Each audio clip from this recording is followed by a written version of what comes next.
오늘 말씀은 에스겔 10장 1절부터 8절까지입니다. 에스겔 10장 1절부터 8절까지입니다. 이에 내가 보니 그룹들 머리 위 궁창에 남보석 같은 것이 나타나는데 그들 위에 보좌의 형상이 있는 것 같더라. 하나님이 가는 베옷을 입은 사람에게 말씀하여 이르시되, 너는 구름 밑에 있는 바퀴 사이로 들어가 그 속에서 숯불을 두 손에 가득히 움켜가지고 성읍 위에 흩어라 하시매 그가 내 목전에서 들어가더라. 그 사람이 들어갈 때에 그룹들은 성전 오른쪽에 서 있고 구름은 안뜰에 가득하며, 여호와의 영광이 그룹에서 올라와 성전 문지방에 이르니 구름이 성전에 가득하며 여호와의 영화로운 광채가 뜰에 가득하였고, 그룹들의 날개 소리는 바깥 뜰까지 들리는데 전능하신 하나님이 말씀하시는 음성 같더라. 하나님이 가는 베옷을 입은 자에게 명령하시기를, 바퀴 사이 곧 그룹들 사이에서 불을 가져가라.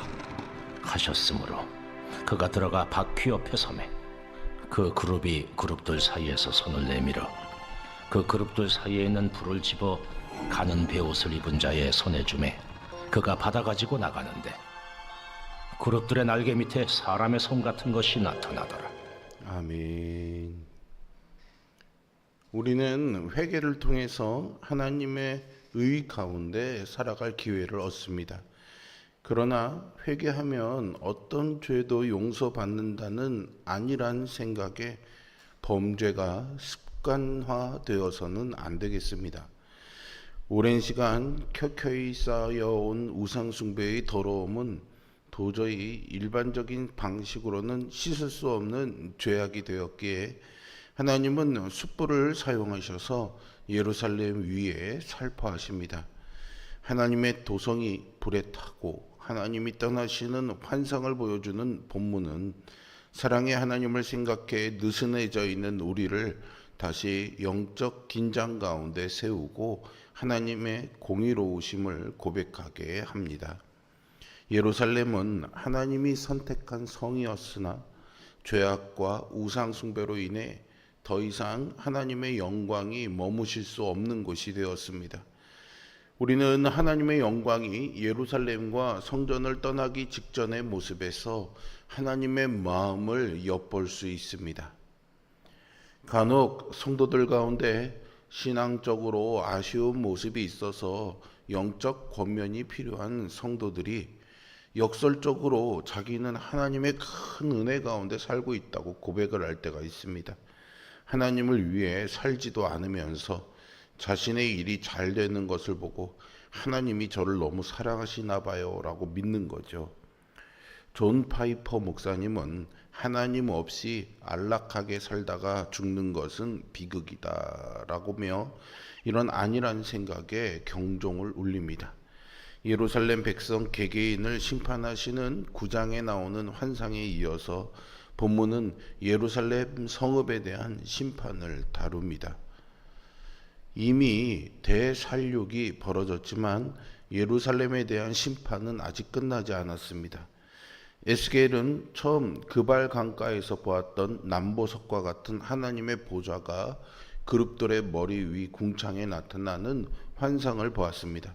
그 영광의 하나님은 가는 베옷을 입은 사람에게 명령하셔서 그룹들 아래에 있는 바퀴 사이에 있는 숯불을 두 손에 가득 취해 성읍 위에 흩게 하십니다. 숯불은 모든 것을 태워버리는 심판의 상징인 동시에 더러운 것을 깨끗하게 하는 정화의 상징입니다. 이는 살육의 현장이 된 예루살렘이 불타 완전히 사라지게 되었다는 뜻이고요. 또 그렇게 해야 모든 죄악이 제거될 수 있음을 알게 합니다. 지금까지 하나님은 어떻게든 예루살렘을 고쳐보시려 선지자들을 계속 보내시고 크고 작은 회초리를 드셨지만 한계를 넘어섰기에 완전히 다 부수고 다시 시작하시는 것입니다. 이스라엘 자손에게는 성전이 있는 하나님의 도성 예루살렘은 하나님이 계시고 하나님이 지키시는 것이기에 절대로 멸망하지 않는다는 믿음이 있었습니다. 그러나 그 믿음은요, 그냥 자기 확신에 불과한 것입니다. 교회를 다니는 사람들 대부분 예수님을 믿어 구원받았고 천국에 갈 것이다 라고 확신합니다. 그러나 주님은 하나님의 뜻대로 행하는 자들이 천국에 들어갈 것이라고 하시죠. 온전한 행함이 없으면 죽은 믿음이라고 말씀하십니다. 참된 믿음은 자기 확신이 아닙니다. 하나님의 은혜입니다. 자기가 그려놓은 하나님이 아니라 실존하시는 하나님을 바르게 믿고 따르는 우리 모두가 되어야 하겠습니다. 가는 베옷을 입은 사람이 숯불을 가지러 그룹 아래 바퀴 사이로 들어가자 그룹들은 성전의 오른쪽에 서고 하나님의 영광의 구름이 성전 안뜰에 가득합니다. 아직 하나님의 영광이 성전에 머물러 있는 것이죠. 그러나 그룹들의 날개 소리는 하나님이 곧 성전을 떠날 준비를 하고 계심을 알게 합니다. 이처럼 심판의 살육이 벌어졌음에도 하나님의 영광이 여전히 성전에 가득한 모습은 성전을 폐하고 떠나기로 결정하셨음에도 불구하고 발걸음이 떨어지지 않는 하나님의 심정을 엿보게 합니다. 하나님은 솔로몬 때 성전에 당신의 이름을 두기로 하신 이후로 이스라엘이 수없이 반역하고 죄를 범했음에도 불구하고 그곳을 떠나지 않으셨습니다. 급기야 도저히 용서할 수 없는 죄악으로 인해 다 무너뜨리고 다시 시작하는 결정을 내리셨지만 착잡한 마음을 감추지 못하시는 것 같습니다. 우리를 향한 하나님의 마음이 이러하다는 것을 잊지 말고 그 마음에 합한 성도가 될 수 있기를 바랍니다. 고대 근동 사회에서 국가 간의 전쟁은요, 신들의 전쟁이었습니다.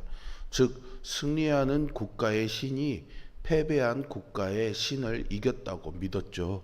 이스라엘 백성은 하나님과 우상을 겸하여 섬기고 하나님을 업신여기면서도 자기들은 하나님의 언약 백성이기 때문에 하나님이 멸하시지 않을 거라고 믿었습니다. 그러나 하나님은 이방을 들어서 그들을 멸하고 수치를 당하게 하셨습니다. 가나안 지경에 있는 첫 성 여리고는 아직 죄악이 가득하지 않은 상황에서는 심판을 받지 않았었습니다. 그러나 회개할 줄 모르고 죄악으로 가득 찬 때가 이르렀을 때 하나님은 광야 생활을 마치고 가나안 땅에 들어온 이스라엘 백성들, 즉 여호수아와 이스라엘 자손에게 넘겨 한 번에 무너지게 하시죠. 이런 역사를 알면서도 이스라엘 백성들은 자기 확신에 차서 자기들은 예외라고 생각하며 예루살렘은 멸망을 당할 일이 없다라고 착각했던 것입니다.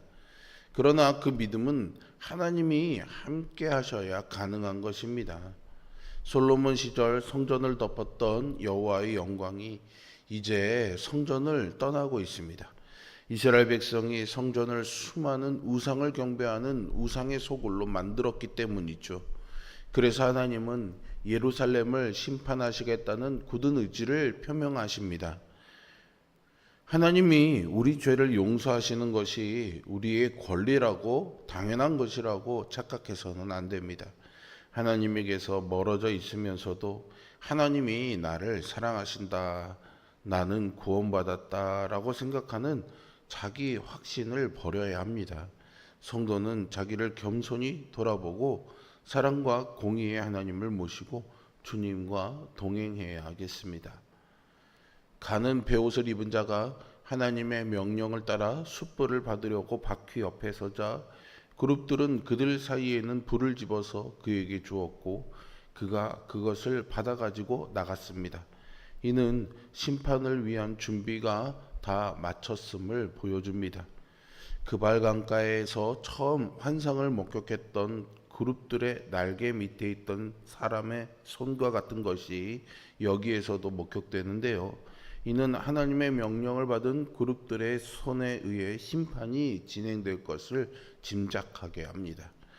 하나님은 이스라엘을 사랑하셨고 그들의 죄와 부족함에도 불구하고 오래 참으셨지만 심판의 날이 오지 않을 수는 없습니다. 물론 우리가 죄를 범한다고 당장 하나님의 징계와 심판에 이르지는 않습니다. 그러나 회개하지 않으면 그 모든 죄과는 절대 사라지지 아니하고 차곡차곡 쌓일 것이고요. 하나님이 반드시 그에 대해 심판하실 것입니다. 죄를 가벼이 여기며 하나님을 두려워하지 않는 어리석은 태도가 나에게 있는 것은 아닌지 다시 한번 돌아보는 우리 모두가 되기를 바랍니다. 대사륙의 심판을 행하신 후에도 예루살렘과 성전을 선뜻 떠나지 못하시는 하나님의 마음을 이해해야 하겠습니다.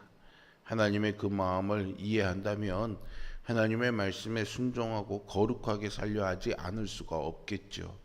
나를 향한 하나님의 마음을 깊이 묵상하며 그 하나님의 마음을 따라 살아가시기 바랍니다. 하나님은 당신의 형상을 따라서 사람을 지으셨습니다. 그렇기에 사람을 가장 사랑하십니다. 너무나 사랑하셔서 사람에게 마음껏 할 수 있는 자유의지를 주셨습니다. 사람이 자기 뜻으로 하나님을 사랑해 주기를 바라셨기 때문이죠. 그러나 인간은 계속해서 하나님을 실망시켰고 외면했고 심지어는 대적하기까지 했습니다. 그것은 택함받은 이스라엘도 다르지 않았습니다. 하나님은 오랫동안 인내하시며 그들의 회개를 바라셨지만 결국 그들의 가증한 죄악을 숯불로 심판하셔야 했습니다. 우리는 하나님의 징계의 불이 임하기 전에 우리의 죄를 깨닫고 회개했으면 합니다. 하나님이 우리에게 베푸신 사랑과 은혜에 합당한 성도가 되어 살아가는 우리 모두일 수 있기를 주님의 이름으로 축원드립니다. 장례 기도하겠습니다.